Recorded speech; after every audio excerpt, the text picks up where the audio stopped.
Bienvenue à cette nouvelle exploration des sources. Aujourd'hui, on se penche sur des commentaires d'un texte de Bediüz Zaman Saïd Nursi. La grande question, c'est comment le créateur peut-il être à la fois tout proche de chaque chose et en même temps complètement au-delà, transcendant l'univers. Absolument. C'est une tension classique en théologie, hein. Ce qui est intéressant ici, c'est comment l'auteur s'appuie sur l'observation de la nature pour argumenter.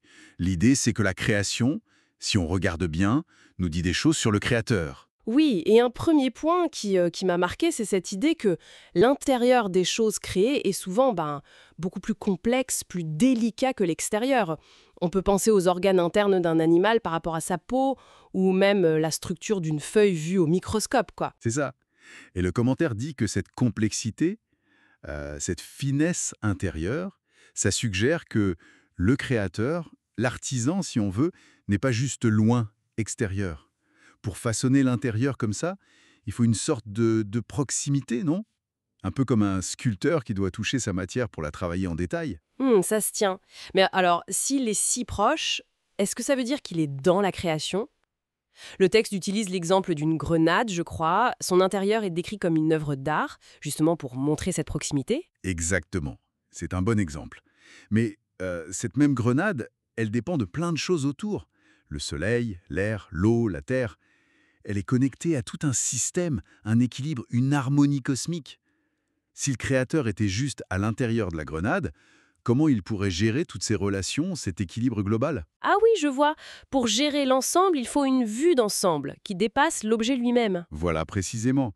Donc, il doit être à la fois assez proche pour créer cette complexité interne et en même temps assez au-dessus ou transcendant pour orchestrer les liens de cette chose avec tout le reste. C'est cette double nature, en quelque sorte, proche dans l'acte de créer et transcendant pour maintenir l'harmonie de l'univers. C'est ça qui est au cœur de l'argument. D'accord. Alors, du coup, qu'est-ce qu'on apprend en regardant une chose créée, une création particulière? Ben, si on la regarde toute seule, isolée, on perçoit surtout son savoir-faire, sa sagesse technique, on pourrait dire. Mais si on la regarde connectée à tout le reste, alors là, on commence à percevoir sa perception globale, sa connaissance qui englobe tout en même temps. Il voit le détail et l'ensemble simultanément. C'est ça qui mène à cette conclusion un peu déroutante. Le créateur ne serait ni dans l'univers, ni en dehors au sens où on l'entend habituellement, spatialement. Comment on peut comprendre ça? L'idée, c'est qu'il est présent partout, mais par ses attributs, son savoir, sa puissance, sa sagesse. Tout ça, ça se manifeste partout dans la création. C'est dans ce sens qu'on dit souvent «Dieu est partout». Mais son être même, son essence fondamentale, elle n'est pas localisable. Elle transcende l'espace. Elle n'est pas limitée par un lieu.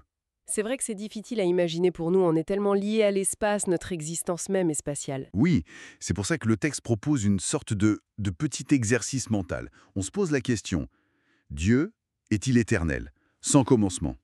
La réponse théologique classique, c'est oui. Bon. Maintenant, la matière, et donc l'espace qu'elle occupe, est-ce que c'est éternel? Non, c'est considéré comme créé.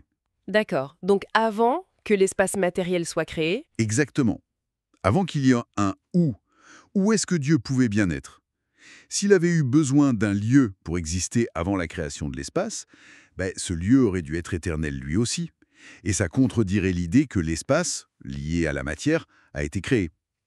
Donc la conclusion logique, dans cette perspective, c'est qu'un être éternel doit forcément être indépendant de l'espace.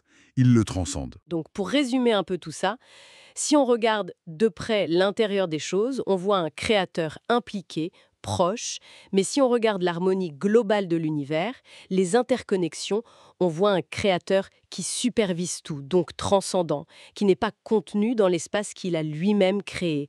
Sa présence se voit partout à travers ses actions, ses attributs, mais son être, lui, est au-delà de toute localisation. C'est ça.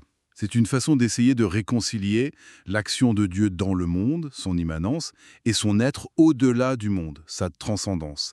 Et ce qui est intéressant, c'est que ça se fait en utilisant la logique, mais aussi et surtout l'observation de la nature comme une sorte de livre ouvert. Et peut-être une dernière question pour nos auditeurs, une piste de réflexion.